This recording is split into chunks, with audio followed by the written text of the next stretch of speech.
Good evening, ladies and gentlemen. It is a beautiful April 17th, 2021. Coming up the podcast, episode 117, Two Sides of the Same Tainted Coin. That's right, our leaders are at it again with more restrictions, more lockdowns, and more taxes. More beautiful taxes. All that and more coming up to the show. Stick around. Hit it, sweetheart. Because I am hard, you will not like me. There is no racial bigotry here. Here you are all equally worthless. From Western Canada, this is the Crusty Canuck podcast, a Canadian veteran's point of view on political, social, economic issues and life. Here's Crusty. Yes, ladies and gentlemen, listener discretion is advised. I use big, bad, nasty words here in the podcast. So if you don't like hearing bad words and swear words, this podcast is not for you. And if you like what you hear and see, please click like, subscribe, and share this all around your social platforms. Help us independent folk get the word out, get the algorithm going, and help us spread the word of common sense, wisdom, and freedom. All right, so as I said, here we go, ladies and gentlemen. Two sides of the same tainted coin. In the news recently, Mr. Doug Ford, the Premier of Ontario, Canada's highest populated province, is now instilling more restrictions on the people of Ontario, especially in regards to going outside on a regular basis. According to the CBC and the Canadian press, this was written about not even 2 hours ago. Ontario walks back a new pandemic police powers. Oh, that's right, that's the wrong story. This is the right story here. Yes. What will Ontario do now? Correct that there, yes. Ontario Premier Doug Ford announced new public health measures on Friday that tighten the stay-at-home order already in place that include new restrictions and travel between provinces. The stay-at-home order was first imposed April 8th for 4 weeks, and that'll be extended until May 20th. I think just in time for the May 2-4 weekend. Yay. That's if people are allowed to go out or not. According to the provincial government, the new measures are intended to curb the rising number of COVID-19 cases as the third wave of the pandemic continues. All that means there are new limits on what residents can and cannot do. Here are some answers to questions you might have. Can we go for a walk? Yes, it's in the regulations. The government says an outdoor recreational amenity, that is a park or recreational area, may be open for the purposes of permitting persons to walk through the park or recreation area. So you can walk like a zombie, talk like a zombie, act like a zombie, but still more restrictions and regulations. Can I go for a walk with a friend? Interesting. This question is trickier, according to the Ontario government.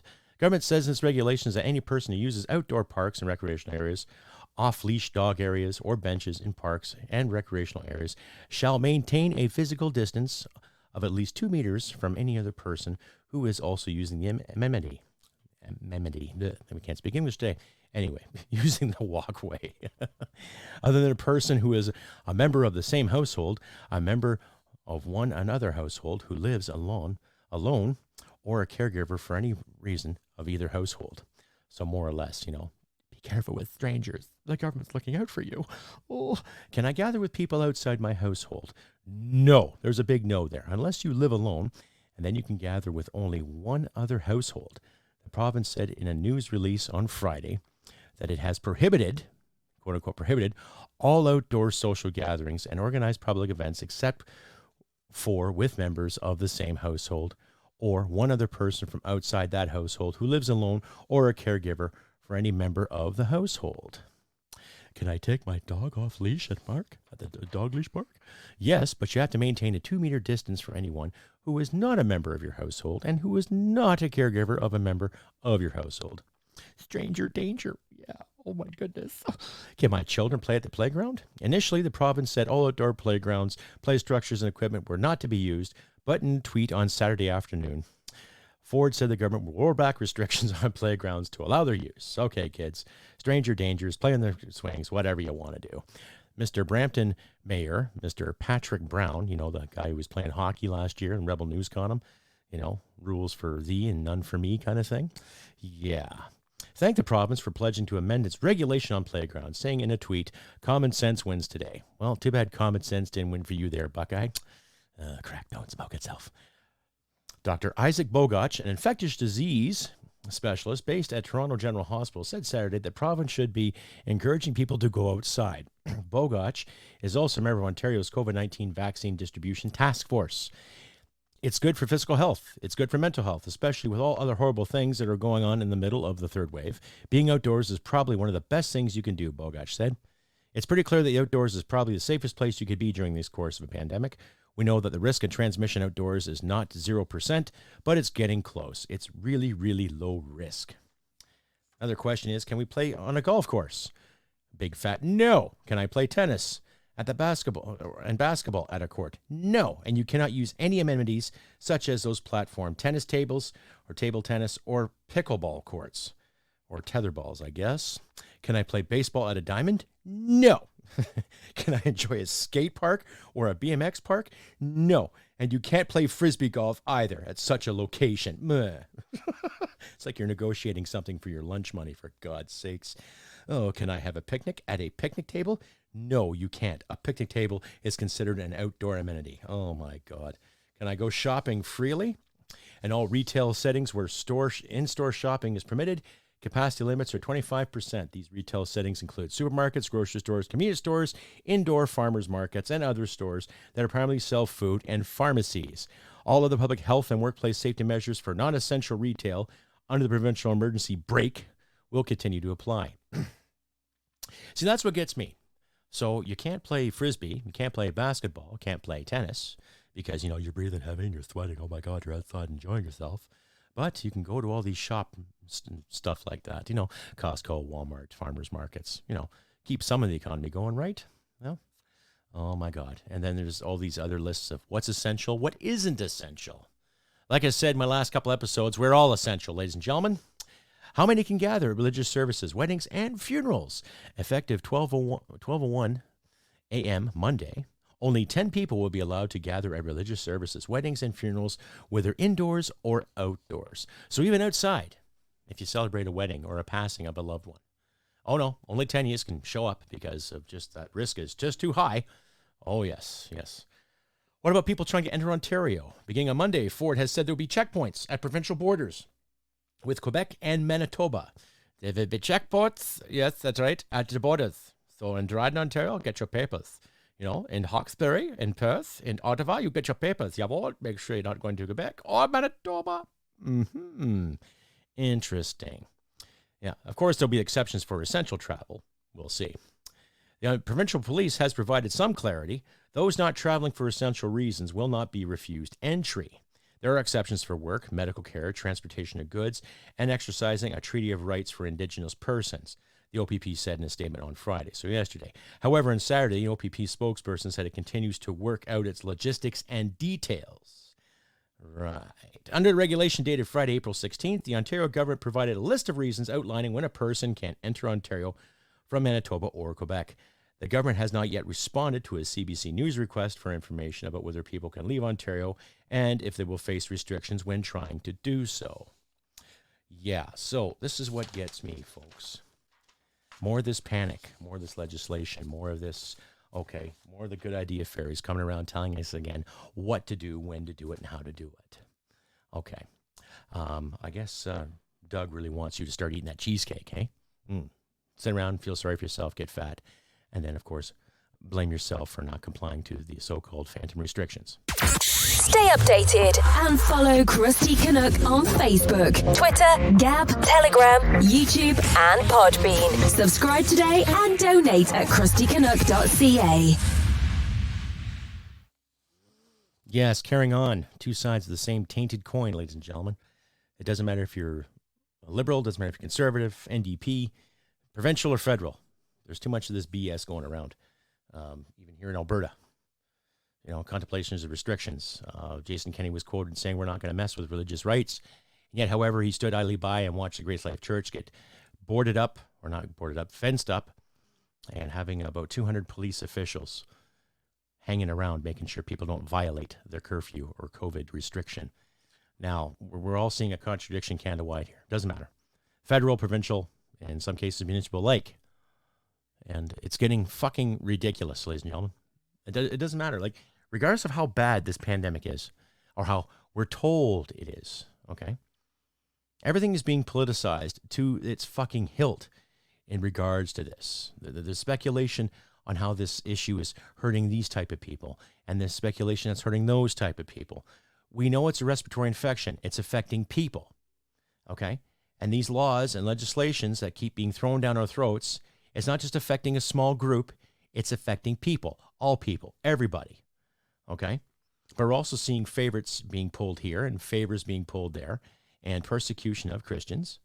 And I've yet to see any persecution of certain Muslim factions, okay? And in no way, ladies and gentlemen, am I trying to slam any faith or am I trying to slam any kind of religion?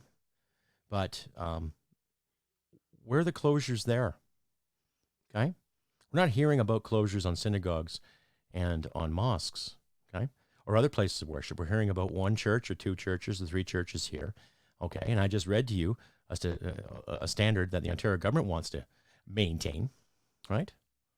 But we're not hearing anything about other religious groups being persecuted in this country.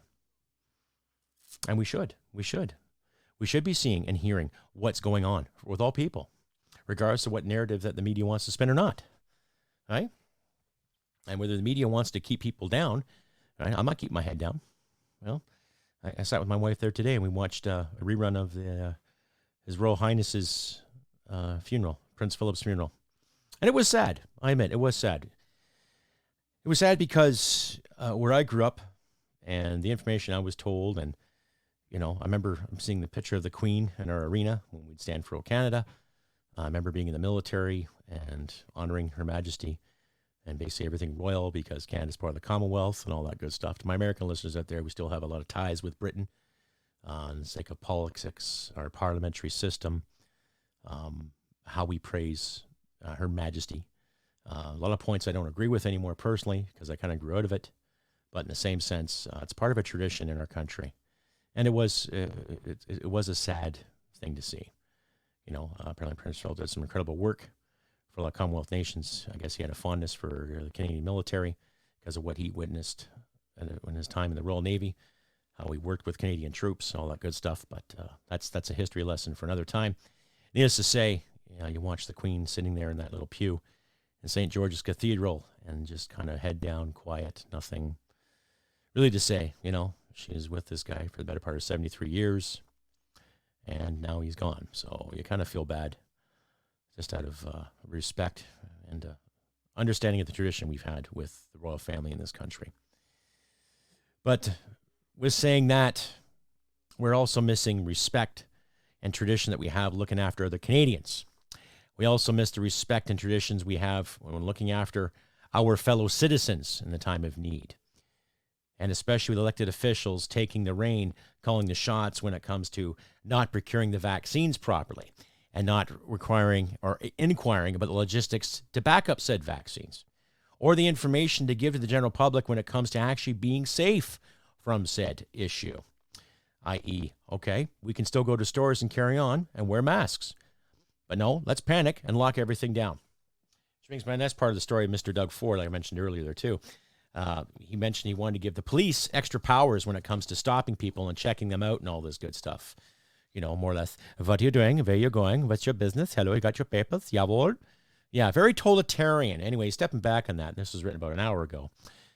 From the Canadian Press, Toronto, Ontario walks back new pandemic police powers following widespread backlash. Toronto, Ontario reversed course on sweeping new police powers Saturday, just one day after Premier Doug Ford announced the measures that triggered a swift and furious backlash. See, that's what gets me. You're representing your people. You should not backlash anybody. You should not be giving them a fucking hard time, right? Oh, but what do I know, right? Jesus Christ. Officers will no longer have the right to stop any pedestrian or driver to ask why they're out or request their home address, Solicitor General Sylvia Jones said in a written statement this Saturday evening. Instead, she said police will only be able to stop people who they have reason to believe are participating in an organized public event or a social gathering. As the number of people infected with COVID-19 in hospital reaches record levels, Ford tweeted that another of the measures would be also reversed. Ontario's enhanced restrictions will always intend to stop large gatherings where spread can happen, Ford said. Our Regulations will be amended to allow playgrounds and gatherings outside will still be enforced. Civil libertarians and pundits attack new anti-pandemic restrictions announced Friday as forward as misguided, saying the added police powers aimed at enforcing the stay-at-home orders were overkill, and rightfully so. Of course, the Canadian Civil Liberties Association welcomes Saturday's reversal. That's the only time they've actually said a peep during this whole time, by the way. New order rationalizes and narrows the unconstitutional Friday standard. The new standard is also tied to public health objective and avoids arbitrary detention, said Michael Bryant, executive director of the CCLA. Ahead of the reversal, large and small police forces across the province said they had no intention of exercising their newfound powers, and rightfully so. Rightfully so. You know, if a cop sees you doing something bad, he or she is going to stop you from doing that. But if you're just walking with your wife or walking with a loved one or walking with your kids, think about this situation for a second. You're just walking about minding your business. You get stopped by the police. Let me see your ID. What are you doing out here? What are you doing? What's going on? Like, think about that. For any kind of government to sit there and to promote that kind of crap, I think is really offhand. Anyway, I'll post the story into my description there too. All my links will be in my description, ladies and gentlemen. Every link and every gesture. Anyway, here's a word from my sponsors. In October of 2015, Lindsay Robbins, like many of her fellow Canadians, was struggling with the turmoil of mental illness. The ups and downs of what she was going through was shaping her realities, and she longed for structure. As luck would have it, that structure presented itself to her in the form of gardening. And through gardening, Lindsay had an awakening that led her to create Produce for Heroes. Lindsay realized that our veterans were going through their own mental struggles, and through her own experience, she realized the power of community. By desiring to help the way that she had been helped, she has created a program that provides relief to veterans. Her food program, which aims to provide veterans and their families relief from the stresses of food insecurity and help alleviate the cost of living for those that have sacrificed so much for their country. Whether it's through directly contacting Produce for Heroes or through a friend's referral, all veterans and their families living in Canada are welcome. By shining a light on the struggle of veterans and their families, Lindsay is hoping to get her fellow Canadians to hop on board and support Produce for Heroes and our great veterans. If you or a veteran you know needs help, ProduceForHeroes.com is a great place to start. This is Brian Boucher, the new CEO of Canuck Gold Corp. We have gold at 99% purity with discounts ranging from $100 up to $200 off the ounce. This is the right place to buy, from 2-gram cards to 400-ounce bricks. We have any quantity of gold you are looking for. We also sell by the ton, not like your ex-wife. Visit us today at canudgold.com, C-A-N-U-N-D gold.com. Well, smack my ass and call me Judy. Stay updated and follow Crusty Canuck on Facebook, Twitter, Gab, Telegram, YouTube, and Podbean. Subscribe today and donate at crustycanuck.ca. Yes, that's right, ladies and gentlemen. Please consider donating today. Help me make this job a full-time commitment, but without your support and the gracious listeners I have out there, this job would be a little irrelevant. So please consider donating. And I'll also put in my donation link there too. I'm part of the Supercast format as well. So for $5 a month, join me on Supercast and you'll get uncensored content from me all the time.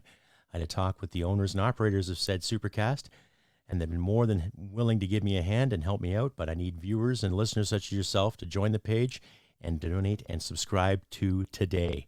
You'll get Crusty Canuck uncensored, all the dialogue, everything, without worrying about political or social or hurt feelings and all that other good stuff. So please consider Supercast today. And we're carrying on. Two sides of the same coin. Now, Mr. O'Toole has been in news. Yes, Mr. Erin O'Toole, PC leader extraordinaire of Her Majesty's opposition on the Canadian Parliament. Yes. Basically backstepping too on the whole carbon tax issue. Now, I don't have the whole story, but what I read and what I've seen on CTV and other news outlets, even though I sucking it back the mainstream media narrative. Oh, God, it was horrible. But still, listening to him talk about his climate plan. Now, basically what he is, he's not going to get rid of what he's saying anyway. He's not going to get rid of the carbon tax. Instead, he's going to use the tax as a credit system. Basically, every time you pay your tax, that'll be money put aside for you to purchase something green, i.e. a bicycle, or energy-efficient windows, or energy-efficient this, or any kind of incentive to do the green lion fucking machine.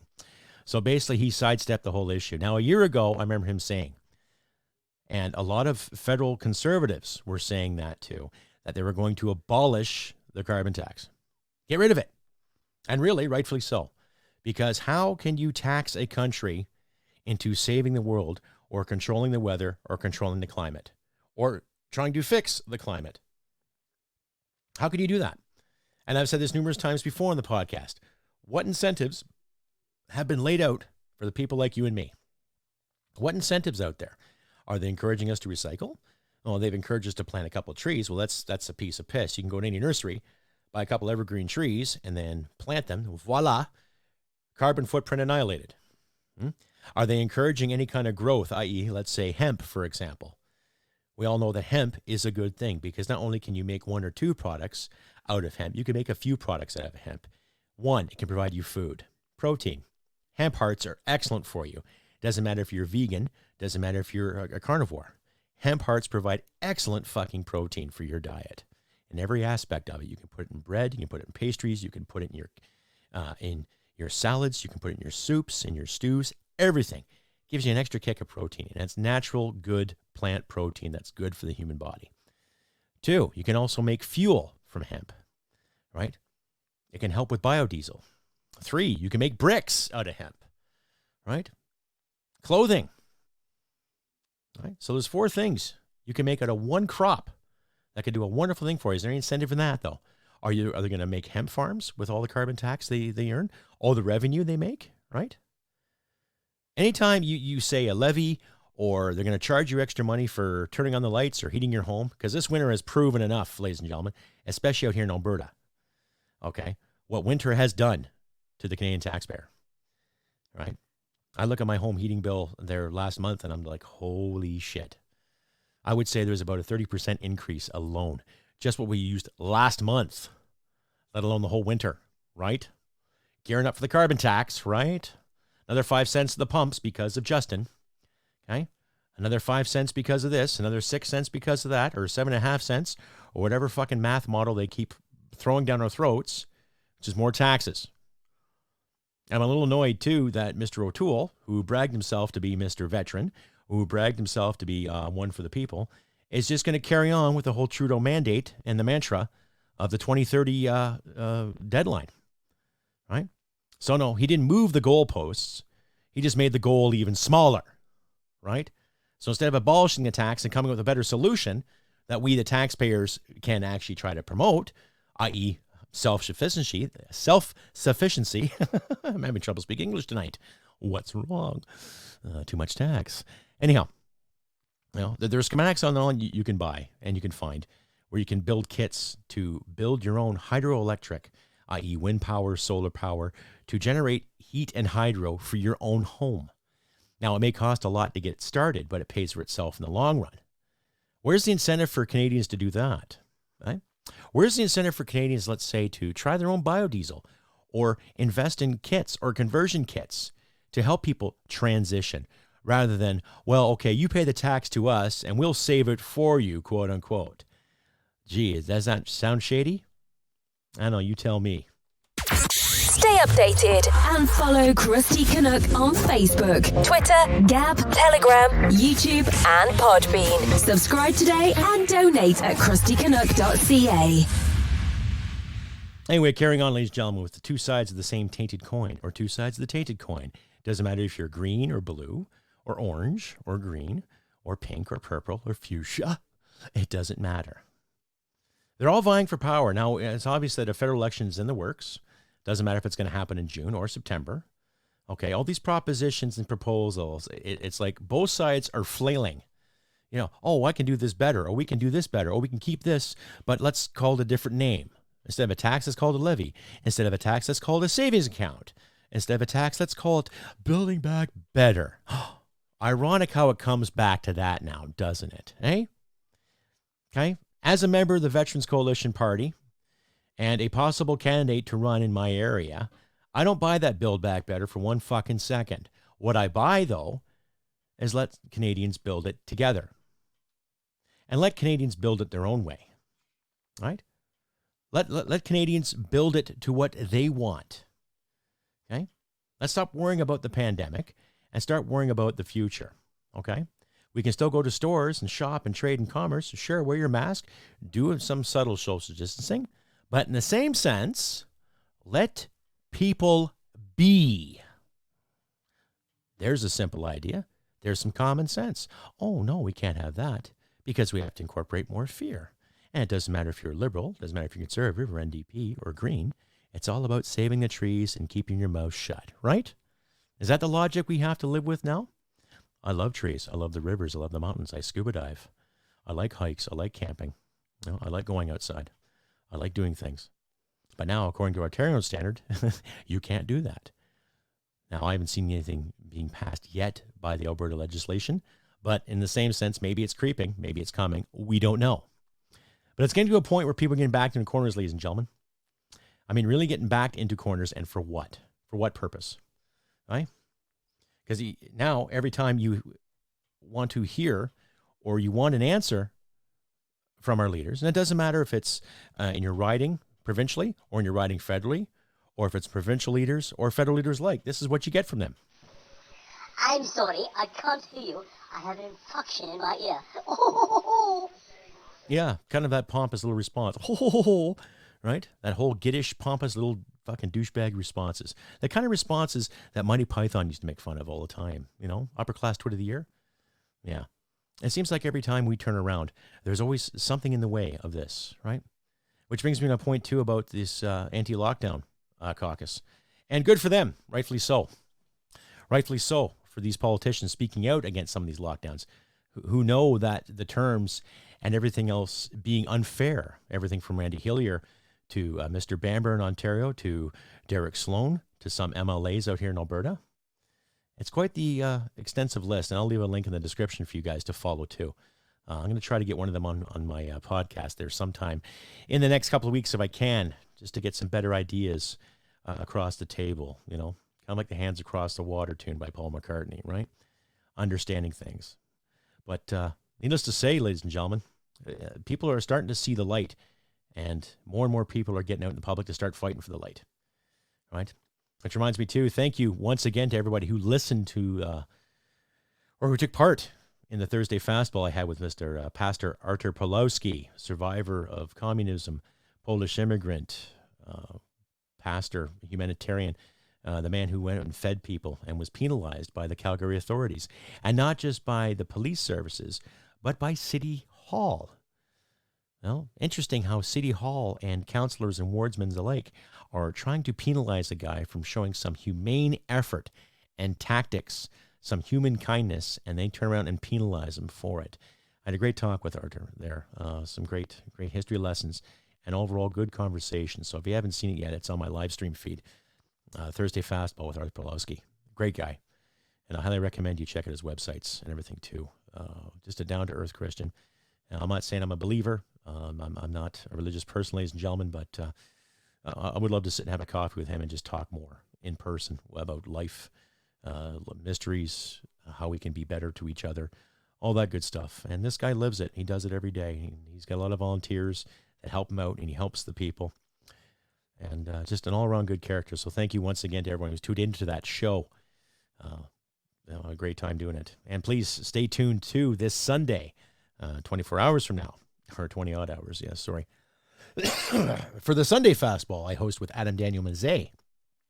We go over weekly topics, politics, social issues, and all that kind of stuff, and just sit and have like a roundtable discussion on things that matter and find viable solutions to said problems too. So please tune into that. And stay tuned to my community page and on YouTube, and my community page or update page on Facebook too for updates galore. So keep yourself informed there. And I'm working on getting some other social platforms in the works too. Like I say, I'm on Gab, I'm on Instagram, I'm on Telegram as well, and on the social. And I'm also working on getting a Rumble and a BitChute account as we speak. So pay attention to that. Just look for Crusty Canuck in the near future as well. Anyway, moving on. Again, two sides of the tainted coin. I was going to say something tax, and taint, but, I don't want to get to censors involved and have warning bells in my profile because I'm using a dirty word. But I think you get my point, right? We're taxed on heating. We're taxed on gasoline. We're taxed on certain food items. We're taxed on liquor, taxed on tobacco, taxed on everything else that we purchase, GST, HST, PST. Now, we don't have the HST or PST in Alberta, but a couple of provinces who have the harmonized sales tax end up paying about 18 cents or 14 cents, depending where you are, okay? And what gets me is all this debt that's been accumulated. We have aficionados like Miss Little Freeland, the pint-sized you-know-what, talking about what a great opportunity this is going to be. Oh, what a great opportunity it is. Political opportunity. Yes, yes, to fuck Canadians up the ass even more. Oh, yes. Can you say throbbing gristle? Oh, my. It sounds like a really great time. Stay updated and follow Crusty Canuck on Facebook, Twitter, Gab, Telegram, YouTube, and Podbean. Subscribe today and donate at crustycanuck.ca. Yes, ladies and gentlemen, back to the Crusty Canuck podcast. I'm your host, Crusty Canuck. And yes, two sides of the tainted coin. Anyway, this is the part of the show where where I like to introduce the Canadian polar vortex of bullshit. The Canadian polar vortex of bullshit. Yes, with due consideration and thinking in the past, 12 hours or so in regards to what's going on. Today's winner of the Canadian polar vortex of bullshit goes to none other than Premier Doug Ford over his cheesecake bullshit and his panic pandemic garbage. This has been the Canadian polar vortex of bullshit. Congratulations, Premier Doug Ford. You're nothing like your brother. Anyway, moving on again. Two sides of the same tainted coin. What do we look at? What are we looking for? We're looking for leadership that's going to take responsibility for their BS. We're going to look for leadership that's going to look after the Canadian people to the best of their ability with peace, security, and freedom. The peace is still there. Security is well overdone. Is the freedom? Honestly, ask yourself that. Okay? A lot of us are in positions where we're looking for work. A lot of us in positions where we have to dip in our savings account. And more of our security is being compromised because of that.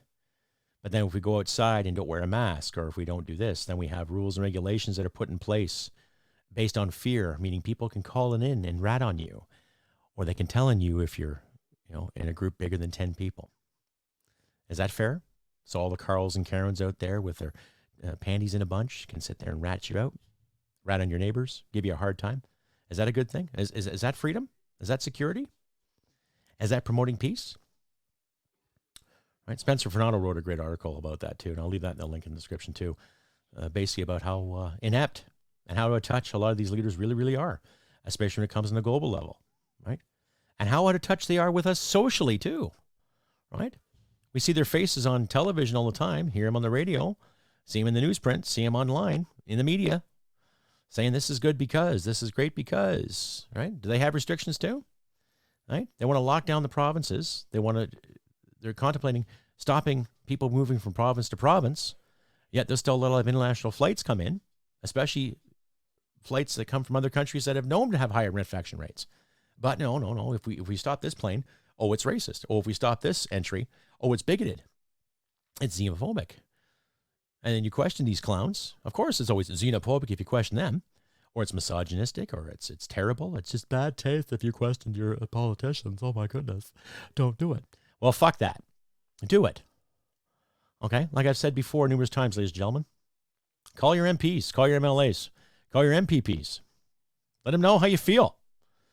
Bombard their telephone lines. Actually write them a letter.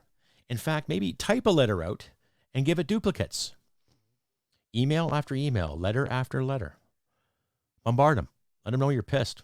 Well, I, for one, want to find peaceful solutions to these ridiculous mandates. I want to find peace. I don't want to get things to get violent. I don't want my brothers to go through what our brothers and sisters in the States have gone through over every time some court proceeding goes wrong or some cop gets caught doing something stupid. We don't need riots. We don't need destruction of property. We don't need businesses to be burned and looted. The government's already done that enough with the regulations and restrictions, let alone strangers setting it ablaze and smashing windows. But I don't want to get to that point either, too. where people might have to start smashing some things and start damaging some things to get the point across, right? And I also want to give a hats off those individual police officers that said no to checking people out. And there's a story that Global put out there, I think today or yesterday, in regards to people protesting and how a cop was giving hugs rather than actually handing out tickets. And it's amazing how the mainstream media likes to put a spin on people that want to stand up for their rights and freedoms. And they want to make people look like fools. Way to go, Global, you bunch of wankers. You know, used to have respect for Global News, but not so much now anymore when they start pushing these mandates because their editors and producers want to go for ratings rather than facts. Shame on you. Fucking shame on you, big time. Anyway, carrying on, two sides of the same coin. We're not seeing much difference when it comes to federal leadership, too, when it comes to our taxes and where our money's going, right? Like I said, you want, of course, potato puppet, Prime Minister Pert Plus, and incorporating a second carbon tax, and now Mr. Erin O'Toole calling it a carbon savings account. Save for a rainy day in case you want to do something special for the environment. Buy that loved one a great bicycle, or get that e-bike, or get yourself those beautiful windows that cut costs down. Yeah, okay, yeah. Wrong. All wrong on all levels. Here's an idea. How about let Canadians keep their money? Wow, what a concept. Ooh, shit, who would have thought of that? Other than the Canadian taxpayers. But, I guess the Canadian taxpayers are always wrong in your eyes, eh? They're Buckeyes? Yeah, of course. Anyway, ladies and gentlemen, this has been another Crusty Canuck podcast, episode 117. Wow, 117 episodes. Fantastic. Come a long way in the past couple of years, but it's because of viewers and listeners and my subscribers such as yourselves, my wonderful listeners, subscribers out there. Thank you very much to everyone who has tossed me a few emails in the past couple of weeks in regards to the pandemic, in regards to environmental suggestions, what we can do to get things together. And I'll even thank those individuals who sent me some hate mail too. Actually, 2 days ago, I come across something from Facebook. This clown wrote all these paragraphs for me about how Stephen Harper was such an evil man when it came to dealing with China and the United Nations, and how I'm a traitor for standing up against Trudeau and all this stuff. And just as I go to respond to this individual, I'm blocked. Interesting, eh? Maybe I'll read that. I actually printed it off too, so maybe I'll read that for you next episode, or I might read it this Sunday on the Fastball, but we'll see. But yeah, it's quite interesting how people are willing to stand up and speak their mind, but then they'll hide away too. They won't stand their ground. Well, when I was taught how to debate in school, you listen to your opponent carefully. You listen to everything that he or she has to say. And then it's usually moderated, glorify word referee, but still you debate points. And based on the audience reaction, you might get something good, you might get something bad, but either or, you debate, whether you're typing it or whether you're talking it, right? And to sit there and to say such heinous shit, and especially putting down our troops the way he did too, making fun of our military service, and yet sitting there praising the fucking toilet seat that this weird-ass Peter Pan Prime Minister has promoted. It's kind of self-explanatory what kind of a cult following that this guy has. Or maybe it's just a troll with nothing better to do except stir the pot because he got let down by his girlfriend. I don't know. Anyway, you figure it out. Anyhow, ladies and gentlemen, I have been Crusty Canuck on this beautiful 17th of April. Weather's nice. I'll probably take the dogs out for a little stroll, sit and watch some movies with my loving wife, and probably just call the night later on too. Anyway, like I always say, do what you can to help each other out in these troubling times. Let's keep our chins up, folks. Use the old British adage. And another condolences to the royal family and the loss of H.R.H. Prince Philip. Not that the royal family's listening to this podcast, but my condolences, Your Grace, Your Majesty. My sincerest condolences. A figure of history is gone now, but better places for him. Like I say, look after your friends and loved ones, ladies and gentlemen. Do what you can to help each other out. In these trying times, stand high, stand proud, stand strong. And remember, humanity merit wins the day. Take care, and we'll see you tomorrow at the Fastball or some other time. Bye for now.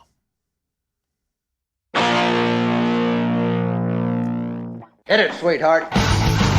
Because I am hard, you will not like me. Yes, sir. There is no racial bigotry here. Here you are all equally worthless. This has been another episode of the Crusty Canuck podcast. Stay sane and thank you for listening. From Western Canada, this is the Crusty Canuck podcast.